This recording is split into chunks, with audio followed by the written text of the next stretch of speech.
Hello everyone, this is Kamrul Hassan from Excel Dynamics এবং আপনারা দেখতেছেন জেডাই K333 এর একটা ওভারভিউ। ওয়েট, এই ইঞ্জিনটা থেকে ইয়ামাহা R3 বন্ধ আসতেছে কেন? শিট।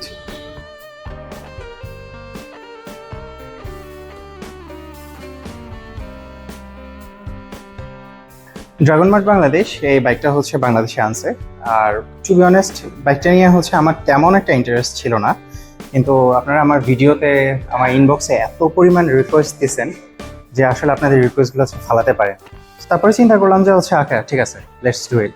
এখন যত ডিপার হচ্ছে আমি এটার মধ্যে গেছি, আমার জন্য এই স্টোরিটা, এই বাইকটার স্টোরিটা ততটা হচ্ছে ইন্টারেস্টিং হয়ে গেছে। সো থ্যাংক ইউ গাইজ যারা হচ্ছে আমাকে পুশ করছেন যে এই বাইকটা নিয়ে হচ্ছে একটু রিসার্চ করার জন্য। এখন আমার ইন্ট্রো থেকে আমি প্রিটি শিওর আপনারা হচ্ছে এই জিনিসটা চিন্তা করতেছেন যে এই ইঞ্জিনটাকে বেসিক্যালি একটা ইয়ামাহা R3 ক্লোন কিনা। হ্যাঁ, ইঞ্জিনটা নট জাস্ট সিমিলার, হ্যাঁ নট জাস্ট ইন্সপায়ার্ড, আমি কথা বলতেছি হচ্ছে অ্যাকচুয়াল ইঞ্জিন যে আর্কিটেকচার আছে, ইন্টারনাল মেজারমেন্টস বলেন, সার্ভিস টলারেন্সেস বলেন, হ্যাঁ ইভেন যে টপ এন্ড রিপেয়ার যে স্পেক্সগুলো আছে, এগুলো বেসিক্যালি ইয়ামাহা YZF R3 এর একটা ব্লু প্রিন্ট, কেমন? And if that's true, next question হচ্ছে যেটা এসে দাঁড়ায় সেটা হচ্ছে আমাদের বাংলাদেশে যে ফিউল কোয়ালিটি আছে, হ্যাঁ এই ফিউল কোয়ালিটিতে এই বাইকটা হচ্ছে, প্লাস হচ্ছে আমাদের হিট, আমাদের রাইডিং কন্ডিশন, এগুলো থেকে এই বাইকটা হচ্ছে সার্ভাইভ করবে কিনা। এই ইঞ্জিনটা যেটা আপনারা দেখতেছেন এটাকে লনসিনের EL350 বলে, কেমন? সো এটা প্রডিউসার অ্যাকচুয়ালি জেডাই না, প্রডিউসার হচ্ছে লনসিন। এটা হচ্ছে ফার্স্ট ওয়ার্ল্ড অ্যাপিয়ারেন্স আসছে হয়েছে আপনার অক্টোবরের 2021 সালে, কেমন? আর এই ইঞ্জিনটা আপনারা বেসিক্যালি হচ্ছে আলিবাবা থেকে জাস্ট 49,000 টাকা দিয়ে ফুল ইঞ্জিনটা, একদম ফুল ইঞ্জিনটা হচ্ছে আপনারা কিনতে পারবেন। So I think that tells you how good of a supply chain Loncin has set up. Already হচ্ছে আপনার মার্কেট প্লেসগুলোতে হচ্ছে আপনি ফুল ইঞ্জিনটা হচ্ছে আপনি কিনতে পারতেছেন। আর এই ইঞ্জিনটা ফার্স্ট ইউজ করা হয়েছিল লনসিনের যে প্রিমিয়াম ব্র্যান্ড আছে ভোগের 350 AC, একটা রেট্রো স্টাইল হচ্ছে রোড স্টাইল, ওইটার মধ্যে হচ্ছে ফার্স্ট ইউজ করা হয়েছে। দেন গিয়ে হচ্ছে ইউজ করছে তারা আপনার ভোগের 300RR, মাথায় রাখবেন ভোগের 300RR আপ টু 2023 পর্যন্ত সিঙ্গেল সিলিন্ডার ছিল। হ্যাঁ, 2024 মডেল থেকে ডুয়াল সিলিন্ডার হয়েছে। ডুয়াল সিলিন্ডারে হচ্ছে যে ইঞ্জিনটা ইউজ করেছে এক্স্যাক্টলি এই ইঞ্জিনটাই তাদের প্রিমিয়াম একটা মডেলের মধ্যে হচ্ছে ইউজ করছে। আর যেটাই হচ্ছে যেটা করতেছে যে ইঞ্জিনটা সিম্পলি অ্যাজ ইট ইজ যেভাবে আছে ওভাবেই তারা হচ্ছে ইউজ করতেছে।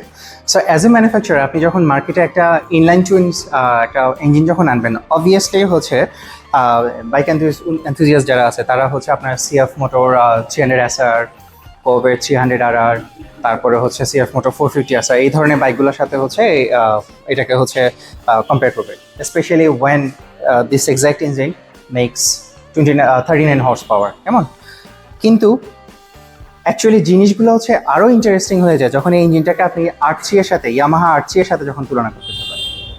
খেয়াল করে দেখেন, এই দুটো ইঞ্জিন যদি আপনি কম্পেয়ার করেন, লনসিন ইঞ্জিনটা ভার্সেস ইয়ামাহা R3 ইঞ্জিনটা, দুটো ইঞ্জিনের বোর হচ্ছে আইডেন্টিক্যাল। স্ট্রোকটা লনসিন ইঞ্জিনটাতে জাস্ট 0.2 মিলিমিটার বড়। এই ছোট ইনক্রিজটার কারণে লনসিন ইঞ্জিনটার ডিসপ্লেসমেন্টটা 321cc থেকে 322cc-তে চলে গেছে। বাট এটা স্টিল একটা লিকুইড কোল্ড ডুয়াল ওভারহেড ক্যামের 8 ভালভে ইনলাইন টুইন। সিলিন্ডারটা হচ্ছে আপনার relative to the vertical axis 14 degree offset করা, এক্স্যাক্টলি লাইক দ্য R3। আর still 180 degree crank, even compression রেশিওটাও হচ্ছে same. So on paper already হচ্ছে এটা বিয়ন্ড কোইন্সিডেন্স, বুঝতেই পারতেছেন।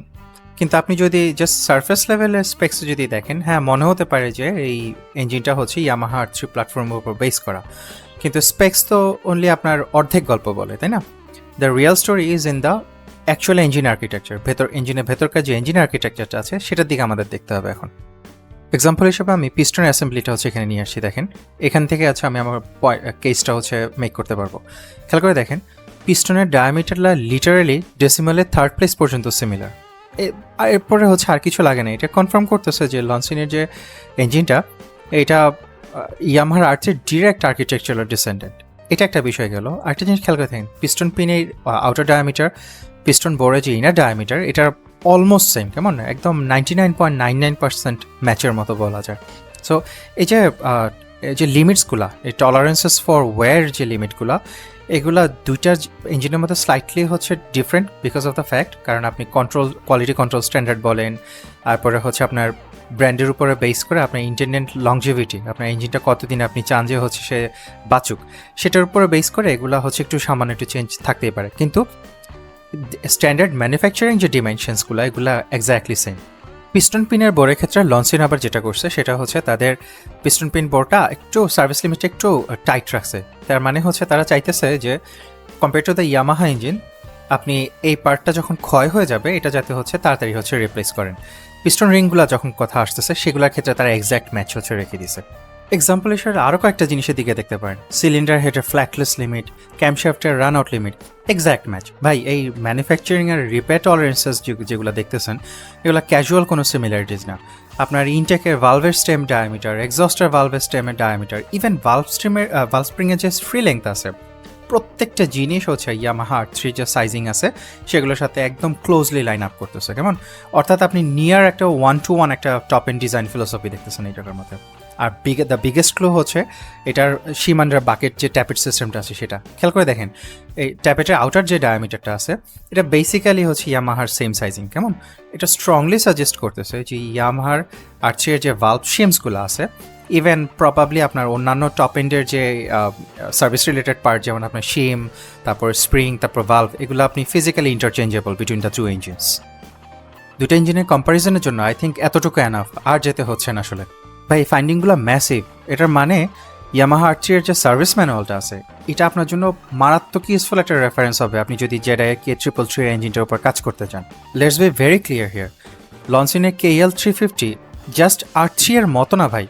বেসড অন দ্য আর্কিটেকচার এটা লিটারালি একটা ব্লু প্রিন্টেড রেপ্লিকা, সামান্য কিছু ডিমেনশনাল চেঞ্জেস হচ্ছে তারা আনছে। অ্যান্ড আই থিঙ্ক এটা ভেরি পসিবল যে দুইটা কোম্পানি হচ্ছে সেম সাপ্লায়ারের কাছ থেকেই হচ্ছে পার্টসগুলো সোর্স করতেছে, যেহেতু ইঞ্জিন দুইটাই হচ্ছে এসেনশিয়ালি সেম। যেমন চাইনিজ যে ব্র্যান্ডগুলো আছে তারা স্টিল হচ্ছে আপনার অনেক হাই কোয়ালিটি পার্টস তাদের কান্ট্রিতে বানাইতেছে, ঠিক আছে, কিন্তু আপনার ইঞ্জিনের ইন্টারনাল বেয়ারিং, তারপরে হচ্ছে ক্লাস অ্যাসেম্বলি, এগুলো হচ্ছে আপনার রেপুটেড যে জাপানিজ ব্র্যান্ডগুলো আছে যেমন NTN, FCC, তাদের কাছ থেকে স্টিল আনে। ইঞ্জিনটা খুললে আই থিঙ্ক হচ্ছে আপনি ইনস্ট্যান্টলি বুঝে যাবেন যে কত পার্টসের যে সাপ্লায়ার দুইটা কোম্পানির মধ্যে কতটা সিমিলার। সো অলদো ইঞ্জিনটা জাস্ট 3-4 বছরের পুরনো, বাট মাথায় রাখবেন যেহেতু ইয়ামাহার ইঞ্জিনের উপরে ব্লু প্রিন্ট করে বেস করা, ইঞ্জিনটা এসেনশিয়ালি হচ্ছে এতদিনে হচ্ছে আপনার 15-16 বছরের পুরনো হয়ে গেছে ইঞ্জিনটা। কেমন, আর ইয়ামাহা R3 ইঞ্জিনটা কিন্তু বেশ কয়েকটা রিকল অলরেডি করা হয়েছিল। সো তারা ওই R3 যে ইঞ্জিনটার যে কিংসগুলো আছে, যে বাগসগুলো আছে, এগুলো অলরেডি আউট, কেমন, ওগুলো R&D করে হচ্ছে অলরেডি এলিমিনেট করা হয়েছে। সো যেটাই বলতেছে লনসিন যে এটা যখন হচ্ছে রিভার্স ইঞ্জিনিয়ার করছে, অবভিয়াসলি তারা হচ্ছে আরও রিফাইনমেন্ট হচ্ছে তাদের নিজস্ব রিফাইনমেন্ট ইঞ্জিনটার মধ্যে ঢুকাইছে। So you are actually looking at an engine যেটা কিনা হচ্ছে এক যুগেরও বেশি সময় ধরে হচ্ছে রিফাইনমেন্ট হচ্ছে এটা আনাইছে। তো অবভিয়াসলি সুপার স্মুথ হবে ইঞ্জিনটা। এখন বড় প্রশ্ন হচ্ছে ইঞ্জিনটা যদি জাস্ট একটা কপি হয়, কে সেটা প্রডিউস করছে সেটা কি হচ্ছে ম্যাটার করতেছে কিনা? হ্যাঁ, ডেফিনেটলি বিগ ইয়েস। কারণ হচ্ছে আপনি যদি আরেকটা ইঞ্জিনের উপর ব্লু প্রিন্ট করে আপনি ইঞ্জিনটা যদি বানান, রিয়েল কোয়েশ্চেন হচ্ছে এটা জাস্ট দাঁড়ায় না যে আপনি জাস্ট কি কপি করছেন কিনা। কেমন, এটা হচ্ছে আপনার যে ম্যাটেরিয়াল কোয়ালিটি বলেন, আপনার মেশিনিং, আপনার কোয়ালিটি কন্ট্রোল, হ্যাঁ, আপনার লং টার্ম ডিউরেবিলিটি, এগুলো কি আপ টু স্ট্যান্ডার্ড আছে কিনা সেটাও হচ্ছে দেখতে হচ্ছে। So this is where Loncin gets earns massive respect, কারণ তারা হচ্ছে অ্যাভারেজ চাইনিজ ম্যানুফ্যাকচারার মতো না, তারা হচ্ছে অলরেডি তাদের রেপুটেশন ওটা থেকে পাস করেছে, অনেক উপরের দিকে চলে গেছে। কেমন, বাট দেয়ারস এ ক্যাচ, লনসিনের যে ইঞ্জিনগুলো হচ্ছে সার্ভিস সেন্সিটিভ। কেমন, সো আপনি যদি হচ্ছে ইঞ্জিন থেকে যদি একটা লং লাইফ যদি চান, কেমন, আপনি যদি হচ্ছে মেনটেনেন্স নিয়ে যদি লেজি থাকেন, সেক্ষেত্রে হচ্ছে আপনি ইঞ্জিন থেকে লং একটা সার্ভিস লাইফ হচ্ছে পাবেন না। আর প্লিজ রিমেম্বার এটা সিরিয়াস একটা ইঞ্জিন। কেমন, আমরা বাংলাদেশের টিপিক্যালি যেসব বাইক চালাই ওগুলা হচ্ছে দেখা যাচ্ছে অনেক অ্যাবিউজ নিতে পারে বিকজ খুবই সিম্পল, কিন্তু এটা এরকম না, ইঞ্জিনটা সেরকম না। জাস্ট লাইক দ্য 300 SR, এটা প্রচণ্ড রকম সার্ভিস সেন্সিটিভ হবে। সো একটা জিনিস মাথায় রাখবেন, এই বাইকটার যে ইঞ্জিনটা হচ্ছে আপনাকে তখনই ভালোবাসবে সেই ভালোবাসাটা যদি আপনি তাকে ব্যাক দেন, আদারওয়াইজ অনেক প্রবলেমে পড়বেন আপনারা। এখন আমি জানি বাংলাদেশের CF মোটো আসার আগ পর্যন্ত চাইনিজদের যে ট্র্যাক রেকর্ড আমাদের দেশে খুব একটা ভালো না, বাট ইনস্ট্যান্টলি ডিসমিস করার আগে এই জিনিসটা মাথায় রাখেন, লনসিন কিন্তু কোনো নো নেম ব্যাকইয়ার্ড কোনো ম্যানুফ্যাকচারার না। কেমন, লনসিনকে চায়নার সবচেয়ে বেস্ট ইঞ্জিন ম্যানুফ্যাকচারার যারা আছে তাদের মধ্যে হচ্ছে তাদেরকে ধরা হয়, আপনার স্মল টু মিড ক্যাপাসিটি যে ইঞ্জিন স্পেস আছে সেখানে। তারা হচ্ছে আপনার বিএমডাব্লিউ মোটররাইডের জন্য সেই 2005 সাল থেকে হচ্ছে ইঞ্জিন বানাইতেছে। এই বিএমডাব্লিউ লেজেন্ডারি কিছু ইঞ্জিন যেমন আপনার F650GS, F750GS, F850GS এগুলা সব হচ্ছে লনসিন বানাইতো। আপনি যদি ফোর্টনাইনের ফ্যান হন আপনি অলরেডি জানেন প্রবাবলি যে F650GS ড্যাকার যে ইঞ্জিন বাইকটা, সেটা ওটার যে হোস্ট আছে রায়ান, তার favourite single cylinder to this day. তারা এছাড়া এমভি আগুস্টা বলেন, কাওয়াসাকির যে প্রজেক্টগুলো আছে ওগুলোর সাথে অনেক প্রজেক্টের সাথে তারা অ্যাসোসিয়েটেড ছিল। আর প্লাস হচ্ছে মেজর যে কার ব্র্যান্ডসগুলো আছে যেমন Volkswagen, Mercedes, Ford, Audi, Volvo, এদের জন্য তারা হচ্ছে অনেক কম্পোনেন্ট এখন পর্যন্ত বানায়। আর তাদের নিজস্ব একটা প্রিমিয়াম ব্র্যান্ড আছে ভোগ, আমি শুরুতেই বলছিলাম, এটা অলরেডি হচ্ছে বিশাল বড় একটা নাম হয়ে গেছে in many parts of the world. Now let's address the elephant in the room, সেটা হচ্ছে আমাদের যে ফিউল কোয়ালিটি আছে, আমাদের ফিউলে হচ্ছে বাইকটা হচ্ছে প্রপারলি চলবে কিনা। মাথায় রাখেন এই যে ইঞ্জিনটার হচ্ছে কম্প্রেশন রেশিও হচ্ছে আপনার 11.2:1। সো বাংলাদেশে এই মুহূর্তে সবচেয়ে পাওয়ারফুল বাইক হচ্ছে এটা, কেমন? এটা কারের সিংহাসন থেকে নামাইছে CF motor 300 SR। CF motor 300 SR এর কম্প্রেশন রেশিও কত? 11.5:1। তো এটার যে কম্প্রেশন রেশিওটা এটা সিএফ 300 SR থেকে সামান্য একটু কম, 0.3 কম, হ্যাঁ। কিন্তু তার মানে এই না যে হচ্ছে এই যে স্মল ডিফারেন্সটা যেটা আপনারা দেখতে পাচ্ছেন, এটা নিয়ে হচ্ছে ডোন্ট গেট ফুল বাই ইট, কেমন? একটা 0.3% যে 0.3 যে ড্রপটা যেটা আসছে সেটার কারণে হচ্ছে সিগনিফিকেন্ট একটা ডিফারেন্স হচ্ছে আপনারা পাবেন না। এটার যে কম্প্রেশন রেশিওটা, এটার কম্প্রেশন রেশিও স্টিল খুবই হাই, কেমন? সো আইডিয়ালি হচ্ছে আপনার এই বাইকটার যে ফিউল রিকোয়ারমেন্ট, কেমন? ফিউল রিকোয়ারমেন্ট এখানে কি আছে কিনা আমি একটু দেখি। ওরা হচ্ছে এখানে দেয় নাই, কিন্তু এটা হচ্ছে স্টিল 95 যে রনের যে অকটেন সেটাতে হচ্ছে সবচেয়ে ভালো চলবে, কেমন? সো অবভিয়াসলি আমাদের যেখানে যেখানে ভালো ফিউল পাওয়া যায় আপনাকে হচ্ছে ওখান থেকে এই ফিউলটা হচ্ছে সোর্স করতে হবে। সো এই 300 SR যেরকম হচ্ছে power cut, fuel related issue, timing related issue যেরকম হচ্ছে আপনারা দেখতে পাইছেন, এই যেটাই K333 যে বাইকটা ওই ইঞ্জিনটার মধ্যে হচ্ছে অ্যাবসলিউটলি সেম প্রবলেমগুলো হচ্ছে আমরা হয়তো পাইতে পারি। Now there is one big advantage এখানে, সেটা হচ্ছে এটা একটা ইনলাইন টুইন, কেমন? একটা বিগ সিঙ্গেল না। সো যেটা কম্বাসশন ইভেন্টগুলো হচ্ছে স্মলার, পিস্টনগুলোও হচ্ছে ছোট ছোট। আর অবভিয়াসলি হচ্ছে আপনার যে হিট ম্যানেজমেন্ট থেকে শুরু করে তারপরে হচ্ছে অর্থাৎ একটা সিঙ্গেল সিলিন্ডার যে হার্ডওয়ার্ক তাকে করতে হয়, কেমন? ইনলাইন টুইন হওয়ার কারণে তাকে সেই হার্ডওয়ার্কটা হচ্ছে করতে হচ্ছে না। সো অবভিয়াসলি হচ্ছে কম্বাসশন ইভেন্টগুলো কিছুটা ছোট। সো যে কারণে হচ্ছে হিট ইনডিউস যে ডেটোনেশনের যে ব্যাপারগুলো আছে, হ্যাঁ, এগুলো একটা সিঙ্গেল সিলিন্ডার যদি 300 সিসির কথা চিন্তা করেন, সেটা ইনলাইন টুইন থেকে অনেকটুকু স্ট্রেসড, যে কারণে হিট ইনডিউস যে ডেটোনেশনটা সেটা টেন্ডেন্সি একটা সিঙ্গেল সিলিন্ডারে বেশি হবে। ইনলাইন টুইন হওয়ার কারণে সেই ডেটোনেশনের টেন্ডেন্সিগুলো হচ্ছে কিছুটা কম থাকবে। বাট অ্যাগেইন এটা হচ্ছে হাই কম্প্রেশন রেশিও হওয়ার কারণে ওই যে রিস্কগুলো স্টিল থাকতেছে যে আমাদের ফিউলের কোয়ালিটির হচ্ছে কারণে। সো রিয়েল ওয়ার্ল্ডে যদি দেখা যায় যে হচ্ছে বাইকটা হচ্ছে নকিং করা স্টার্ট করছে, হ্যাঁ, আপনার ফিউল কাট মারা শুরু করে দিচ্ছে, এগুলো যদি হয়, আনহ্যাপি যদি ইঞ্জিনটা যদি হয়, সেক্ষেত্রে হচ্ছে ওই সেম ওল্ড স্টোরি, আপনার ইসি টিউনিং হচ্ছে যাওয়া লাগবে। ইসি টিউনিং মানে হচ্ছে টাইমিংটা রিটার্ড করা লাগবে, আমার যে এএফ এর যে রেশিওটা, হ্যাঁ, এয়ার ফিউলের যে রেশিওটা সেটাকে আর একটু রিচ করা লাগবে যাতে কিছু সেফ থাকে। সো দেন হোয়াট হ্যাপেন্স, এরপরে হচ্ছে আপনি যে বাইকের যে শার্পনেসটা যেটা আছে, অ্যাডভার্টাইজ যে শার্পনেসটা আছে, ওই শার্পনেসটা সে একটু হচ্ছে লুজ করবে। তার পিক পাওয়ারটা হচ্ছে একটু সামান্য একটু মিউটেড হবে। অবভিয়াসলি থ্রটল রেসপন্সটা কেমন, আপনি থ্রটল মোচটা দেওয়া মাত্র যে হচ্ছে শার্পনেসটা যেটা হচ্ছে পাওয়ার কথা, সেই শার্পনেসটা হচ্ছে আপনি একটু করে হলে হচ্ছে লুজ করবেন। কেন? যাতে করে বাইকটা আর একটু হ্যাপি চলে, কেমন? সে যাতে আপসেট যাতে না হয়। বাট ওই যেটা বললাম সেটা হচ্ছে অ্যাডভার্টাইজ যে পটেনশিয়াল যেটা আছে সেটা থেকে হচ্ছে সে একটু কম দিবে। And honestly as long as আমাদের বাংলাদেশের ফিউলের যে প্রবলেমগুলো যতদিন পর্যন্ত ফিক্স না হচ্ছে, ভালো ভালো যে ইঞ্জিনগুলা, ভালো ভালো যে বাইকগুলো হচ্ছে অ্যাকচুয়ালি ফান বলে হচ্ছে আমরা ডিফাইন করি, এই বাইকগুলোর প্রত্যেকটা বাইক হচ্ছে আমাদের দেশে বাজে করে চলবে। And there is nothing to do about it. এটা ইঞ্জিনেরও দোষ না, বাইক কোম্পানিরও দোষ না, দোষটা হচ্ছে আমাদের দেশে, আমাদের সার্কামস্ট্যান্সেসে। আচ্ছা, let's address the next thing, সেটা হচ্ছে বাইরে যে রিভিউয়ার আছে, বাইরের রিভিউয়ারদের কথা যদি শুনেন, এই বাইকটাকে তারা হচ্ছে আপনার ধরেন তারা তো কোবে 300RR বা সিএফ মোটর 450 আছে, ওই বাইকগুলো যারা চালাইছে ওটার সাথে যখন কম্পেয়ার করতেছে বলতেছে যে ইঞ্জিনটা একটু বাজি। এখন এটা হচ্ছে আমি ব্যাখ্যা করতেছি ইঞ্জিনটা কেন বাজি। এই বাজিনেসটা আসে because of its crank pin offset, কেমন? এটা ক্র্যাঙ্ক পিন অফসেট হচ্ছে 180 ডিগ্রি। সো 180 ডিগ্রি ক্র্যাঙ্ক পিনের হচ্ছে মানে ফায়ারিং অর্ডারটা দেখেন, যখন একটা সিলিন্ডার উপরের দিকে যাচ্ছে আরেকটা সিলিন্ডার নিচে নামতেছে, এই সিলিন্ডার আবার যখন উপরে উঠতেছে এই সিলিন্ডারটা হচ্ছে নিচে নামতেছে।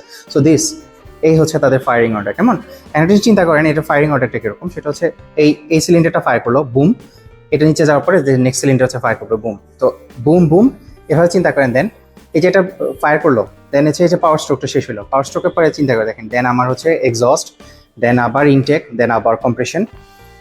এখানে টোটাল হচ্ছে 540 ডিগ্রি, কোনো সে পাওয়ার পাচ্ছে না। এই সিলিন্ডারও হচ্ছে সেম টু সেম কাহিনী। সো ফায়ারিং অর্ডার দেখেন, বুম বুম, ম্যাসিভ গ্যাপ, আবার বুম বুম, আবার ম্যাসিভ গ্যাপ, আবার বুম বুম, আবার ম্যাসিভ গ্যাপ। সো এই হচ্ছে তাদের ফায়ারিং অর্ডারটা।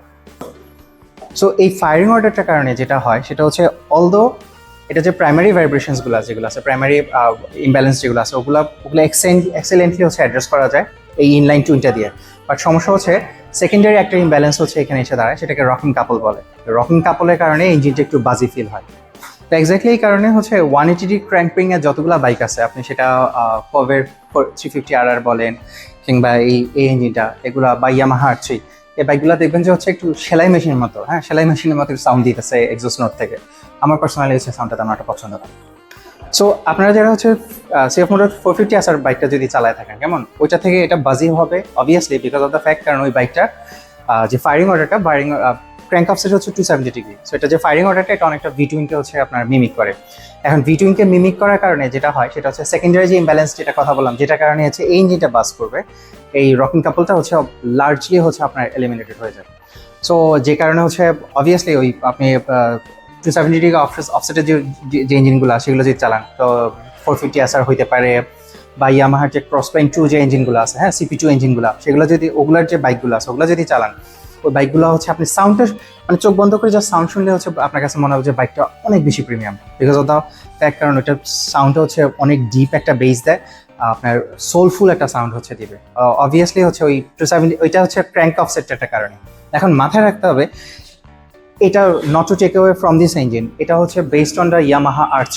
এমন এটা ক্র্যাঙ্ক অফসেটটাই হচ্ছে ওভাবেই তারা ডিজাইন করে হচ্ছে বানাইছে। তো যে কারণে হচ্ছে অ্যাকচুয়ালি ওই সাউন্ডটা হচ্ছে ওই সাউন্ডটা মিমিক্রিটা, এবং ওই ইঞ্জিনটা যে ক্যারেক্টারিস্টিক্সের যে মিমিক্রিগুলো, সেগুলো আমরা এই ইঞ্জিন থেকে হচ্ছে পাবো না। সো দিস ইজ ওয়াই বাইরের যে রিভিউয়াররা, তারা যদি এই বাইকগুলো, যে অনেকের রিভিউ নতুন আসছে, তো অনেকে অলরেডি রিভিউ করছে এবং অনেকে ভবিষ্যতে করবে, তারা হচ্ছে এই বাজিনেসটা হচ্ছে এক্সপ্লেন করতে পারে না। এই বাজিনেসটা যদি এক্সপ্লেন করতে হয়, তাহলে হচ্ছে আপনাকে বেসিক্যালি এই অফসেটের দিকে যেতে হবে, ক্র্যাঙ্ক পিনের যে অফসেটটা আছে সেই অফসেটের দিকে যেতে হবে। And then there is the rev ceiling. কেমন এটা ইঞ্জিনটা হচ্ছে ক্যাপ আউট হয়, আমি যতটুকু জানি, যে 10,500 RPM এ। কেমন তো একটা, যেহেতু ইঞ্জিনটা based on the Yamaha R3, এটা আপনার 12,500 13,000 RPM পর্যন্ত হচ্ছে যাওয়ার কথা। বাট তারা হচ্ছে RPM ব্যান্ডটা হচ্ছে কিছুটা লো রাখছে, যাতে করে হচ্ছে আপনার এটা ওই হন্ডা তারপর সিএফ মোটর মতো আর কি, আপনার তাদের যে ইঞ্জিন বানানোর যে ফিলোসফিটা, ওই সেম টু সেম এরাও ওই ফিলোসফিটা ইউজ করতেছে, যাতে করে ইঞ্জিনটা রিলায়েবল হচ্ছে রাখা যায়। কেমন সো অবভিয়াসলি লঞ্চেন ইন্টেনশনালি হচ্ছে ক্যাপড আউট করে রাখছে। আপনি আফটার মার্কেট ইস্যু দিয়ে আপনি যেটাকে যদি হচ্ছে অবভিয়াসলি যদি করতে পারেন, রেফ সিলিংটা যদি উঠাই দিতে পারেন, রেফ সিলিংটা উঠাই দিলে এটা R3 সমান হচ্ছে পাওয়ারই হচ্ছে মেক করে, R3 সমান না অ্যাকচুয়ালি, এর থেকে আরও বেশি বানানো পসিবল, যেহেতু আফটার মার্কেট ইস্যু আপনি ইউজ করতেছেন। So this is Y stock অবস্থায় এটা R3 থেকে একটু কম হর্স পাওয়ার প্লাস হচ্ছে একটু কম হচ্ছে টর্ক মেক করতেছে, because of the rev ceiling. আমি হচ্ছে আগের অনেকগুলো ভিডিওতে হচ্ছে আপনাদেরকে বলছিলাম, সেটা হচ্ছে একটা ইঞ্জিনের রেভ হচ্ছে আপনি যত সামনের দিকে নিতে পারবেন, যেহেতু টর্ক মানে কি, হর্স পাওয়ার মানে কি, হর্স পাওয়ার হচ্ছে একটা টর্ক মাল্টিপ্লাইড বাই হচ্ছে RPM। সো আপনি RPM সিলিংটা হচ্ছে যত উপরের দিকে উঠতে পারবেন, আপনি হর্স পাওয়ার হচ্ছে তত বেশি মেক করতে পারবেন। এখন প্রশ্ন আসে হচ্ছে যে, যেহেতু ডুয়াল সিলিন্ডার, আমার বাংলাদেশের সবচেয়ে পাওয়ারফুল বাইক, স্টিল হচ্ছে একটা বিগিনারের জন্য হচ্ছে বাইকটা কি ফ্রেন্ডলি হবে কিনা, এটা মাথায় রেখেন। Because of the firing sequence, কারণ boom boom then massive gap then আবার বুম বুম, এই ফায়ারিং সিকোয়েন্সের কারণে যেটা হবে, আপনার টায়ারের যে ট্র্যাকশনটা আছে, আপনি যদি ঠুস করে মোচড়া দিয়ে যদি টায়ার ট্র্যাকশন হারায় ফেলেন, একটা ম্যাসিভ একটা গ্যাপ আছে, যে গ্যাপটার মধ্যে হচ্ছে আপনি ওই আপনার যে ট্র্যাকশনটা রিগেইন করার হচ্ছে একটা সুযোগ পাইতেছেন।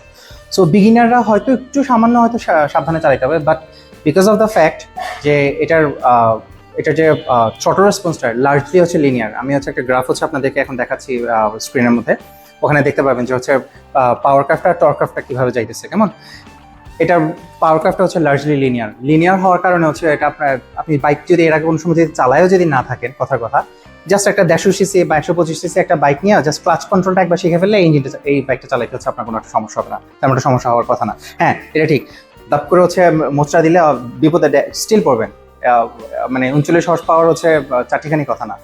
বাট যেহেতু হচ্ছে পাওয়ার ব্যান্ডটা লিনিয়ারলি যাইতেছে, সেক্ষেত্রে হচ্ছে মোচড়া মারলেন, মোচড়া মেলে হুইলি মেরে হচ্ছে আপনি উড়ে চলে যাবেন, এরকম কাহিনী হচ্ছে হওয়ার কথা না। এখন একটা প্রশ্ন স্বাভাবিকভাবে আসতে পারে যে এই যে ইঞ্জিনটা, এটা আমাদের কাছ থেকে কোনো রেসপেক্ট হচ্ছে ডিজার্ভ করে কিনা। এখন একটা জিনিস আপনাদেরকে জানাই, সেটা হচ্ছে আপনারা কি জানেন যে একটা সময় রেস ট্র্যাকের মধ্যে জাস্ট কম্পিটিটিভ থাকার জন্য ডুকাটি একসময় এই হন্ডার যে ইঞ্জিনগুলো আছে সেগুলোকে কপি করতো, কেমন? এখন দেখেন তারা কোন জায়গায় চলে গেছে। এখন উল্টা হন্ডা হচ্ছে ডুকাটিকে হচ্ছে কপি করে মোটোজিপিতে আপনার কম্পিটিটিভ থাকার জন্য। একটা কথা আছে না, good artist copy, great artist steal. এখন আপনি একটা ব্রেন্ডেডের মতো যদি হচ্ছে চুরি করেন, তাহলে আপনি জাস্ট একটা কমন থিফ, আর কিছু না, একটা চোর বলা ছাড়া আর কিছু বলা যায় না, ছ্যাচকা চোর। কিন্তু আপনি নিজের ক্রিয়েটিভ টেকটা যদি সেটার উপর যদি রাখতে পারেন, তাহলে ওটার একটা পটেনশিয়াল আছে যে একটা আর্ট ফর্মে সেই জিনিসটা হচ্ছে পরিণত হবে, কেমন? আর আমি প্রিটি শিওর বেশিরভাগ মানুষ হচ্ছে কেয়ারও করে না যে লঞ্চিন ইয়ামার যে আর্কিটেকচারটা সেটাকে হচ্ছে চুরি করছে। ভাই, আপনি ফাইনালি একটা R3 পাইতেছেন in half the price. As a customer, that's all they care about, কেমন? এটা অ্যাকচুয়ালি ইয়ামাহার ফল্ট যে তারা এত কমপ্লেসেন্ট হয়ে গেছে যে কম্পিটিটররা অলরেডি তাদের ডিজাইনটা হচ্ছে ফিগার আউট করে ওইটার উপরে ইমপ্রুভও করছে। আর আপনার কি মনে হয় ইয়ামাহা হচ্ছে আমাদের এই 300 সিসির ইঞ্জিন, 300, 350, 400 সিসির ইঞ্জিন নিয়ে কেয়ার করে? তারা এই R3 যে বাইকটা বেচারাকে গত 10 বছর ধরে ধরেও নাই। The only coat unquote update যদি বলেন, আপডেট দিচ্ছে হচ্ছে তারা ইঞ্জিনের ভিতরে একটা স্লিপার ক্লাচ হচ্ছে ঢুকাই দিছে। ভাই, দ্যাটস অল। একটা আর স্লিপার ক্লাচও ইঞ্জিনের একটা কোর কম্পোনেন্টের মধ্যে পড়ে না। একটা প্রপারলি R3 যদি এতদিনে যদি তারা আপডেট করতো, এটা আমি প্রিটি শিওর এতদিনে 50 হর্স পাওয়ার হচ্ছে ছাড়ায় যাওয়ার কথা। ইটস সো স্যাড যে বিগ ফোর যে ব্র্যান্ডগুলো আছে আমাদের, এরা কেউই হচ্ছে এই স্মল ডিসপ্লেসমেন্টে যে একসময়কার লেজেন্ডগুলো, এগুলোকে কোনো রেসপেক্টই হচ্ছে দিচ্ছে না। প্রবাবলি কাওয়াসাকি আর হন্ডা জাস্ট হচ্ছে কিছুটা কাজ করতেছে, কিন্তু অন্য যে দুইটা ব্র্যান্ড ইয়ামাহা আর সুজুকি, তাদের কোনো একদম ভ্রুক্ষেপই নাই। এনিওয়ে, ফর দ্য K333, এটা যে ইঞ্জিনটাকে হচ্ছে কপি করে তারা হচ্ছে বানাইছে, এই ইঞ্জিনটা ওটার মতো যদি হচ্ছে সেম অ্যাটেনশন টু ডিটেল দিয়ে যদি বানানো হয়, সেম টু সেম কোয়ালিটি যদি তারা হচ্ছে মেনটেন করতে পারে, এটা ইয়ামাহা R3 যে ইঞ্জিনটা আছে সেটার মতোই হচ্ছে রিলায়েবল হবে। শুধু তাই না, আপনি যদি বাইকটাকে স্টক অবস্থা রেখে দেন, এটা প্রবাবলি R3 থেকে আরও বেশি রিলায়েবল হওয়ার কথা আমার যুক্তিতে। তাহলে কি কোনো কনসার্নের বিষয় নাই? ডেফিনেটলি কনসার্নের বিষয় আছে, দুইটা ম্যাসিভ বিষয় আছে। Number 1, fuel quality. আমাদের ফিউল কোয়ালিটিতে বাইকটা কেমন করে সেটা স্টিল যেমন একটা দেখার বিষয়। সেকেন্ডলি হচ্ছে মেনটেন্যান্স। আমি শুরুতেই বলছি যে ইঞ্জিনটা সিরিয়াস একটা ইঞ্জিন। সো ইউজারদের থেকেও হচ্ছে আপনি যদি অযত্ন করে যদি বাইকটাকে ফেলে রাখেন, অবভিয়াসলি হচ্ছে আপনার ইঞ্জিনটা রিলায়েবল হবে না, সেটা একটা বিষয়। প্লাস হচ্ছে আপনি পার্টসপাতি দিয়ে হচ্ছে জিনিসটাকে প্রপারলি মেনটেন করতে পারতেছেন কিনা, প্লাস হচ্ছে ড্রাগন মার্টে যে যারা সার্ভিসে যারা আছেন ওনারা প্রপারলি হচ্ছে এটা জিনিসটাকে হচ্ছে সার্ভিস করতে পারতেছে কিনা, এগুলো স্টিল হচ্ছে এখনো দেখার বিষয়। এখন ঈদের পরে মোস্ট প্রবাবলি ইনশাল্লাহ আমি এই বাইকটার একটা রিভিউ ইউনিট হচ্ছে হাতে পাবো। সো আজকে যে ভিডিওটা ছিল সেটা বেসিক্যালি একটা ওভারভিউ, বাইকের ওভারভিউ না, আপনারা বলতে পারেন জাস্ট ইঞ্জিনের ওভারভিউ, কেমন? সো ঈদের পরে হচ্ছে আমি বাইকটা যখন হাতে পাবো ইনশাল্লাহ একটা ফুল একটা রিভিউ হচ্ছে আমার চ্যানেলে দিব। Stay tune for that.